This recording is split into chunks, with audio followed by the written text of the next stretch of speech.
비트코인을 이제 투자 자산으로 생각하고 있는 분들 중에서는 이 사이클, 순환 매매를 비롯해서 비트코인을 일정 기간 동안 가지고 있다가 일정 기간 동안 판매하는 방식의 투자 방법에 대해서 한번 생각해 보시게 되기 마련이라고 생각합니다. 뭐 저도 마찬가지고요. 자, 그래서 기본적으로 비트코인은 3년 오르고 1년 떨어지고 3년 오르고 1년 떨어지고 3년 오르고 1년 떨어지는 패턴을 가지고 있기 때문이죠. 그래서 이 마켓 사이클을 보게 되면은 요 오른쪽이 12시부터 3시까지는 이제 오르는 기간, 그 다음에 요 3시부터 6시까지는 떨어지는 기간, 이때 파는 거죠. 그 다음에 6시부터 9시까지는 다시 사고, 그 다음에 또 다시 또 1년 동안은 또 사고, 그래서 사고 여기서 팔고 3시부터 6시까지 팔고, 그 다음에 이런 식으로 3년 사고 1년 파는 이 그래프와 이 그래프가 사실 같은 이야기를 하고 있는 것이죠. 그래서 이렇게 사고 팔고 사고 팔고를 하는 것은 어떠냐라고 생각이 되기 마련이죠.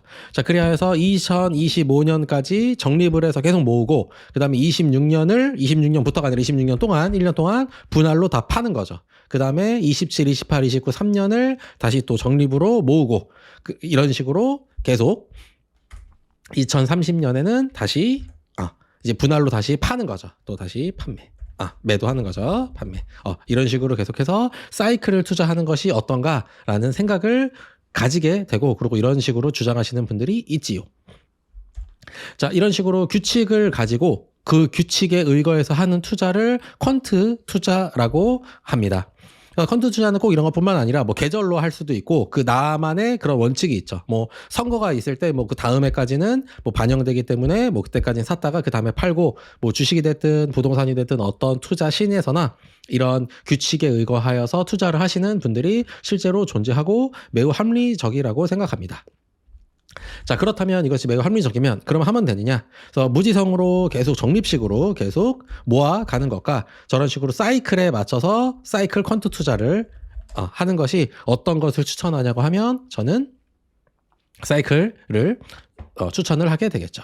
자, 두 가지 중에 하나를 고르라고 하면 당연히 사이클 퀀트 투자를 고르게 됩니다. 왜냐면 저것이 합리적이고 우리가 과거로 돌아봤을 때도 그렇게 되고, 비트코인은 반감기가 끝난 다음에 채굴자들이 더 이상 채굴 수익률이 반으로 떨어진 거를 감당하지 못하고 이제 판매하게 되면서, 그러면서 이제 올라가게 되는 거죠. 그러면서 단기 투자자들이 모으게 되고, 그것이 2025년도로 예정이 되어 있죠. 자, 하지만 제가 하지 않는 이유는 제가 사람이기 때문입니다. 그래서 제가 두 가지 중에 하나를 고르고 30년 후에 눈을 감았다가 30년 후에 냉동인간이 돼서 깨어난다라고 하면 저는 당연히 사이클 퀀트 투자를 고르겠지만, 문제는 제가 닌겐이고, 그리고 제가 지금 살아있기 때문인 것이죠. 그래서 연 단위가 됐든 뭐 어떤 단위가 됐든 내가 퀀트 투자를 하기 위해서는 큰 수의 법칙에 따를 만큼 이것을 계속 반복해 줘야 하는 것이죠. 그렇다면 적어도 3번 한다고 하면 12년 정도는 저것을 해야 내가 그냥 무지성으로 모았을 때보다 더 좋구나라는 것을 판단할 수 있다라는 것이죠. 자, 하지만 닌겐은 저렇게 하기로 정했다 하더라도 웹서핑을 계속하고 계속 사유를 하죠. 그렇다면 어떻게 되냐? 연 단위로 하는 것은 좀 재미가 떨어지기 때문에 그러면 개월 단위를 보게 되죠. 그렇다면 1월, 2월, 3월, 4월부터 12월까지가 있고 연도별로 이렇게 표가 있으면 1월에는 수익률이 별로 안 좋으니까 1월에 뺐다가, 2월에는 확률이 좋으니까 1월에 들어갔다가, 그러면은 3월에도 한 반만 되니까 3월에 뺐다가, 그 다음에 4월에 다시 들어갔다가, 이런 식으로 투자를 한다라는 이야기인 거죠.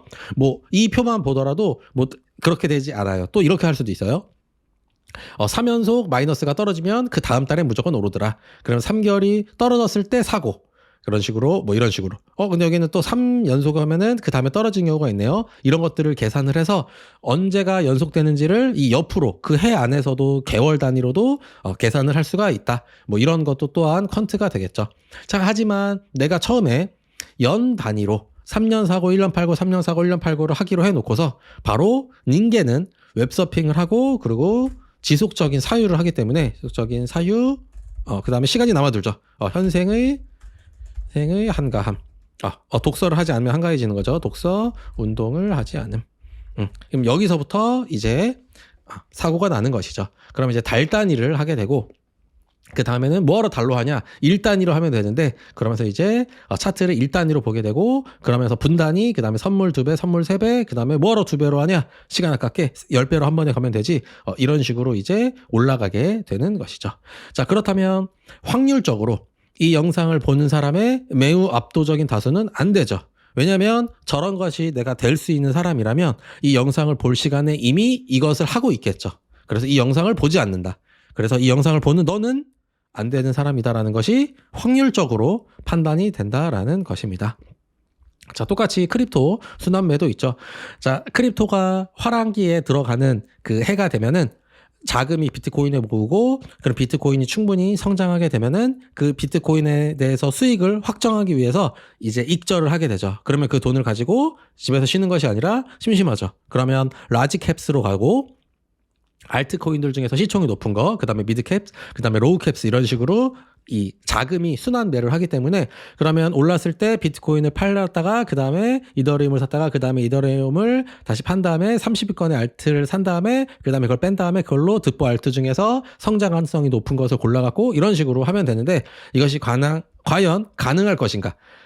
네가 가능할 것이냐가 문제인 거죠. 현실적으로는 불가능하다. 그래서 저것을 할 수 있을 정도라면 이미 19살 때 수능을 잘 봐서 지금 파업충이 돼서 파업하고 있고 이런 영상을 보지 않을 것이다 라는 것이 우리가 합리적으로 추론을 할 수가 있는 것이 되겠지요.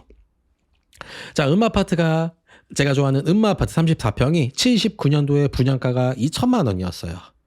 그래서 그것을 분양받아서 2024년도까지 가지고 있는 누군가는 정말 바보일까를 한번 생각해 보자. 이분들도 우리가 합리적으로 생각해 보면 좀 어리석죠. 왜냐하면 음아파트도 떨어졌던 시즌이 있기 때문에 쭉 가지고 있었다는 얘기는 그냥 바보였다는 얘기인 건데 정말 우리가 내 친구가 음아파트에 산다고 하면 정말 우리는 바보라고 이야기하나요? 엄마가 음아파트 주셨다고 하면 너희 어머니 정말 어리석으시구나. 그때 79년도에 샀다가 5천만 원일 때 팔았다가 그 다음에 지방 아파트로 갔다가 다시 1억일 때 들어왔다가 2억일 때 팔았다가 다시 지방으로 갔다가 이런 식으로 수단매를 하셨다면 더 지금보다 더 부자가 되셨을 텐데 참 합리적이지 않으시구나 라고 이야기하지 않지요. 이것이 현실이다라는 것입니다.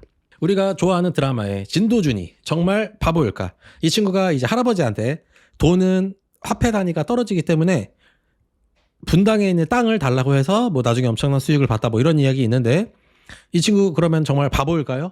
분당 땅을 이때 샀다가 오르면 팔았다가 그 다음에 강남 3구로 왔다가 그 다음에 강남 3구에서 마용성이라고 하나요? 마용성으로 옮겼다가 마용성을 팔고 이렇게 했으면 되는데 이 친구는 바보처럼 분당 땅을 이렇게 몇십 년 동안 가지고 있었다? 바보일까요? 이거 드라마 나왔을 때 바보라고 하는 사람 없죠. 왜 그러냐면 닌게는 그것이 현실적으로는 불가능하다. 그리고 그런 불가능함을 뚫어낼 수 있는 정말 특이한 사람들은 이미 파업을 하고 있다라는 것이 우리가 합리적인 닌겐의 행동을 우리가 유추해 볼 수 있는 것이죠. 자, 그리하여서 저도 저렇게 할 수 있으면 너무 좋겠죠.